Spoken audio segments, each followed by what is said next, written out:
ବିଜୁଳି ବିଭାଗର ଅବହେଳା ଯୋଗୁଁ ଖଲ୍ଲିକୋଟ ବ୍ଲକ ମଥୁରା ପଞ୍ଚାୟତ ଅନ୍ତର୍ଗତ ଭରସା ଗ୍ରାମର ସୀମାଞ୍ଚଳ ଗୌଡ଼ଙ୍କ ଘର ଆଗରୁ ହଟୁନି ବତି ଖୁଣ୍ଟ। ବିଜୁଳି ଉପଭୋକ୍ତାଙ୍କ ଘର ଆଗରେ ଥିବା ବିଜୁଳି ଖୁଣ୍ଟକୁ ଉଠାଇବା ପାଇଁ ସୀମାଞ୍ଚଳ ବିଜୁଳି ବିଭାଗ ଏସ୍ଡିଓ ଓ କନିଷ୍ଠ ଯନ୍ତ୍ରୀଙ୍କୁ ଲିଖିତ ଭାବେ ଜଣାଇଥିଲେ ମଧ୍ୟ ଖୁଣ୍ଟକୁ ଉଠାଇବା ପାଇଁ କୌଣସି ପଦକ୍ଷେପ ନେଉନଥିବା ଗଣମାଧ୍ୟମ ପ୍ରତିନିଧିଙ୍କ ଆଗରେ ଅଭିଯୋଗ କରିଛନ୍ତି। ସୀମାଞ୍ଚଳଙ୍କ ଘର ଆଗରେ ବିଜୁଳି ଖୁଣ୍ଟ ଥିବା ଯୋଗୁଁ ଛୋଟ ପିଲାଙ୍କ ପ୍ରତି ବିପଦ ଥିବା ସହ ଗାଡ଼ିରେ ଘରକୁ କୌଣସି ଦ୍ରବ୍ୟ ନେବା ଓ ପାର୍କିଂକୁ ନେଇ ଅସୁବିଧା ଉପୁଜିଛି। ଦୈନନ୍ଦିନ ଯାତାୟାତରେ ମଧ୍ୟ ଘୋର ଅସୁବିଧାର ସମ୍ମୁଖୀନ ହେବା ନେଇ ଅଭିଯୋଗ କରିଛନ୍ତି। ଏ ସମ୍ପର୍କରେ ଖଲ୍ଲିକୋଟ ବିଜୁଳି ଉପଖଣ୍ଡ ଅଧିକାରୀ ଚିତ୍ତରଞ୍ଜନ ମଲ୍ଲିକଙ୍କ ସହ ଯୋଗାଯୋଗ କରିବାରେ ଗତ ଏପ୍ରିଲ 3 ତାରିଖରେ ବିଜୁଳି ଉପଭୋକ୍ତାଙ୍କ ଆବେଦନପତ୍ର ପାଇବା ପରେ ଗତ ଅଗଷ୍ଟ ମାସରେ ଏଷ୍ଟିମେଟ୍ ପ୍ରସ୍ତୁତ ହୋଇଛି ଓ ଖୁବ୍ ଶୀଘ୍ର ଉପଭୋକ୍ତାଙ୍କ ଖର୍ଚ୍ଚରେ ବିଜୁଳି ଖୁଣ୍ଟକୁ ସ୍ଥାନାନ୍ତର କରାଯିବ ବୋଲି ପ୍ରକାଶ କରିଥିଲେ। ଏହିଭଳି ଖଲ୍ଲିକୋଟ ବ୍ଲକ ଓ ଏନ୍ଏସିର ବହୁ ରାସ୍ତା ମଝିରେ ବର୍ଷ ବର୍ଷ ଧରି ବିଜୁଳି ଖୁଣ୍ଟ ସାଙ୍ଗକୁ ବିଦ୍ୟାଳୟ ମନ୍ଦିର ନିକଟରେ ବିଜୁଳି ଟ୍ରାନ୍ସଫର୍ମର ଥିବାବେଳେ ବିଦ୍ୟୁତ୍ ବିଭାଗ ଏହାକୁ ଘୁଞ୍ଚାଇବା ପାଇଁ କୌଣସି ପଦକ୍ଷେପ ନେଉନଥିବା ଯୋଗୁଁ ସାଧାରଣରେ ଘୋର ଅସନ୍ତୋଷ ପ୍ରକାଶ ପାଉଛି। ଗଞ୍ଜାମରୁ ଅଶ୍ୱିନୀ କୁମାର ମହାନ୍ତି, ନ୍ୟୁଜ୍ 16 ଓଡ଼ିଶା। ସୀମାଞ୍ଚଳ ଗୌଡ଼ କ'ଣ ରହିଛି ସମସ୍ୟା? ଆମର ଭରସା ରୋଡ଼ ଉପରେ ମୋର ଘର ସାମ୍ନାରେ ଗୋଟେ ପୋଲ୍ ଅଛି। ମୁଁ 2 ବର୍ଷ ହେଲା ଅଭିଯୋଗ କଲି, ଲେଖିକିରି ଦେଲା ପରେ ବି ଯେଇ ଆମର କିଛି ଏସ୍ଟିଓ ବି କଥା ସର୍ଟ ଆଉଟ୍ କରୁନାହାନ୍ତି। ଏବେ ମୁଁ ଆସିକିରି 2 ଦିନ ହେଲା ମୁଁ କହିଲି ମୋର ପ୍ରୋବ୍ଲେମ୍ ହେଉଛି, ଏସ୍ଟିଓ କହୁଛନ୍ତି ଆମେ ପଠାଇ ଦେଇଛୁ ଛତ୍ରପୁର। ଆଉ ସେଇଟା ତୁମେ କାହାକୁ ଡାକୁଛନ୍ତି ଡାକନ୍ତୁ, କ'ଣ ହେବ ହେବ। ବର୍ତ୍ତମାନ କ'ଣ ହେଇଛି? ମୋର ସମସ୍ୟା ଘର ଆଗରେ ମୋର ପିଲାମାନେ ବି ପଢ଼ୁଛନ୍ତି, ପୋଲ୍ଟା ମଝିରେ ଅଛି, ମୁଁ ବି ଗାଡ଼ିଟା ପାର୍କିଂ କରିପାରୁନି, ରୋଡ଼ ଉପରେ ରଖୁଛି, ସେ ସମସ୍ୟା ମୋର ଅଛି।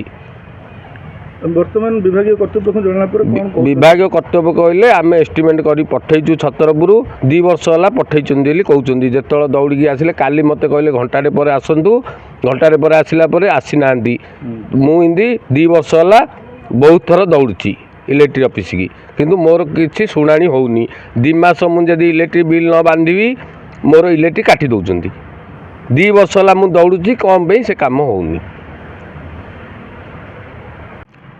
ସାର୍ କ'ଣ କହିବେ? ଭରସାରୁ ଗୋଟେ ଦୀର୍ଘଦିନ ହେଲା ଅଭିଯୋଗ ରହିଛି ଯେ ତାଙ୍କ ଘର ଆଗରେ ଗୋଟେ ଆମର ଇଲେକ୍ଟ୍ରିକ୍ ପୋଲ୍ ଅଛି ସରକାରୀ, ଯାହାଦ୍ୱାରା କି ତାଙ୍କୁ ବହୁତ ସମସ୍ୟାର ସମ୍ମୁଖୀନ ହେବାକୁ ପଡ଼ିବ। ସେମାନେ ବାରମ୍ବାର କର୍ତ୍ତୃପକ୍ଷ ବିଭାଗୀୟ କର୍ତ୍ତୃପକ୍ଷ ଜଣାଇଲେ ମଧ୍ୟ କୌଣସି ସମସ୍ୟାର ସମାଧାନ ହେଉନି।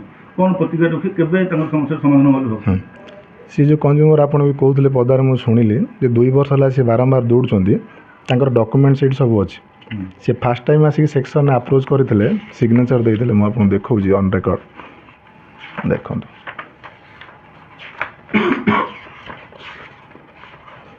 3/8/2024 ଆପ୍ଲାଏ କରିଥିଲେ। ତ 3/8/2024 ଆପ୍ଲାଏ କଲା ପରେ ଏ ଡକ୍ୟୁମେଣ୍ଟସ୍ ମୋ ପାଖକୁ ଆସିଥିଲା 9/8/2024 ଏବଂ ମୁଁ ଏଇଠୁ ଏଦିନ ପାଖକୁ 31 ତାରିଖ ଦିନ ପଠାଇଥିଲି। ତାଙ୍କର ଅଲରେଡ଼ି ଏଷ୍ଟିମେଟ୍ ସାଙ୍ଗସନ୍ ବି ହେଇଯାଇଛି। ସେ ଯେଉଁ କହୁଛନ୍ତି ଆମେ ଛତ୍ରପୁର ପଠାଇଛୁ, ତାଙ୍କ କୋଶ୍ଚିନ୍ରେ ମୁଁ କହିଲି ଆମର ଏଠି କାଗଜ ଆସିଲେ ଏଷ୍ଟିମେଟ୍ ଏଠି ତିଆରି ହୁଏ ନା, ଛତ୍ରପୁର ଯାଇ ଛତ୍ରପୁର ତିଆରି ହୁଏ ଏବଂ ତାର ଏଷ୍ଟିମେଟ୍ ତିଆରି ହେଇଯାଇଛି, ଏଷ୍ଟିମେଟ୍ ସାଙ୍ଗସନ୍ ହେଇଯାଇଛି। ଏଷ୍ଟିମେଟ୍ ସାଙ୍ଗସନ୍ ହେଲା ପରେ ପୋଲ୍ ସିଫ୍ଟିଂଟା ଏଷ୍ଟିମେଟ୍ ଅନୁସାରେ ସିଫ୍ଟିଂ କରିବା ରେସ୍ପନ୍ସିବିଲିଟି ହେଉଛି କଞ୍ଜୁମରର, ସେଇଟା ଡିପାର୍ଟମେଣ୍ଟ କରିବ ନାହିଁ। ତ ଡିପାର୍ଟମେଣ୍ଟ ଅଲରେଡ଼ି ଏଷ୍ଟିମେଟ୍ ସାଙ୍ଗସନ୍ କରିଥିଲା। ସେ କାଲି ଆସିଥିଲେ, ମୁଁ ନଥିଲି, କେଶପୁର ଯାଇଥିଲି। ସିଏ ଯଦି ସିମ୍ପଲି ଆସି ମାଗିଥାନ୍ତେ ଏଷ୍ଟିମେଟ୍ ଅଛି କି ଦେଇଥାନ୍ତେ, ସେ ଏସ୍ଡିଓଙ୍କୁ ଖୋଜିଲେ, ତ ମୁଁ ନଥିଲି। ତାଙ୍କୁ ଯିଏ ବି ଷ୍ଟାଫ୍ ଥିବେ କହିଥିବେ ଏସ୍ଡିଓ ଘଣ୍ଟାଟେ ପରେ କି 1.5 ଘଣ୍ଟା ପରେ ଆସିବେ। ତାପରେ ମିଟିଂ ଥିଲା, ମୁଁ କାଲି ଛତ୍ରପୁର ଆସିକି ବି ଗଲି। ତାଙ୍କର ଅଲରେଡ଼ି ଏଷ୍ଟିମେଟ୍ ସାଙ୍ଗସନ୍ ହେଇଯାଇଛି। ସେ ଚାହିଁଲେ ବି କପି ନେଇପାରିବେ, ଯଦି ଅଡ଼ିକି ବସିବେ ନାହିଁ କପି ନେବିନି, ତାକୁ ମୋର କିଛି କରିବାର ନାହିଁ। କିନ୍ତୁ ତାର ରେସ୍ପନ୍ସିବିଲିଟି ହେଉଛି ପୋଲ୍ ସିଫ୍ଟିଂର କଞ୍ଜୁମର ଆଜ୍ ପର୍ ଏଷ୍ଟିମେଟ୍। ବର୍ତ୍ତମାନ ଯଦି ପୋଲ୍ ସିଫ୍ଟିଂଟା କରିବାକୁ ଗଲେ କଞ୍ଜୁମର ସବୁ ଖର୍ଚ୍ଚ ବିୟର କରିବାକୁ ପଡ଼ିବ। ଅଫିସ୍ ଆପଣ ଏଷ୍ଟିମେଟ୍ଟା ତାଙ୍କୁ ଦେବେ? ଏଷ୍ଟିମେଟ୍ ତ ଅଲରେଡ଼ି ଅଛି, ସେ ଗୋଟେ କପି ପାଇଥିବେ। ଯଦି ଚାହିଁବେ ଏବେ ବି ଗୋଟେ କପି ନେଇପାରିବେ। ଏଷ୍ଟିମେଟ୍ କପି ସବୁ ଆଭେଲେବୁଲ୍, ମୋ ପାଖରେ ଆଭେଲେବୁଲ୍, ସେକ୍ସନ୍ ପାଖରେ, ପାର୍ଟି ପାଖରେ ବି ଆଭେଲେବୁଲ୍ ଥିବ। ଯଦି ନାହିଁ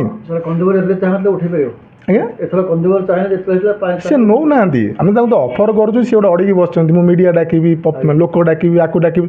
ସେଠି କହିଲେ ଡାକ ଭାଇ, ଆମେ ଯଦି କ'ଣ ଭୁଲ ଅଛି ତୁମେ କାହାକୁ ଡାକିବ, ଡାକନ୍ତୁ, ସେମିତି କିଛି ନାହିଁ। କିନ୍ତୁ ଆକୁ ଡାକିବି, ତାକୁ ଡାକିବି, ଆରେ ସଲ୍ୟୁସନ୍ ହେଉଛି ତୁମେ ଆପଣ ମୋ ପାଖରୁ ଏଷ୍ଟିମେଟ୍ ନେବେ।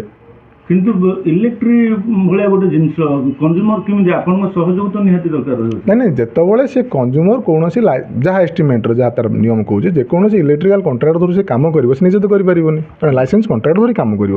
ଯେତେବେଳେ କଣ୍ଟ୍ରାକ୍ଟର କାମ କରିବ ଆରମ୍ଭ କରିବ ଆମକୁ ଜଣେଇବେ ଯେ ଆମେ କାମ ଆରମ୍ଭ କଲୁ ସୋ ଦ୍ୟାଟ୍ ଆମେ ପାୱାର କାଟିବୁ ଯାହା ସହଯୋଗ ଦରକାର କରିବୁ କିନ୍ତୁ ସେ କାମ ଆରମ୍ଭ କରିବା ଦରକାର ନା।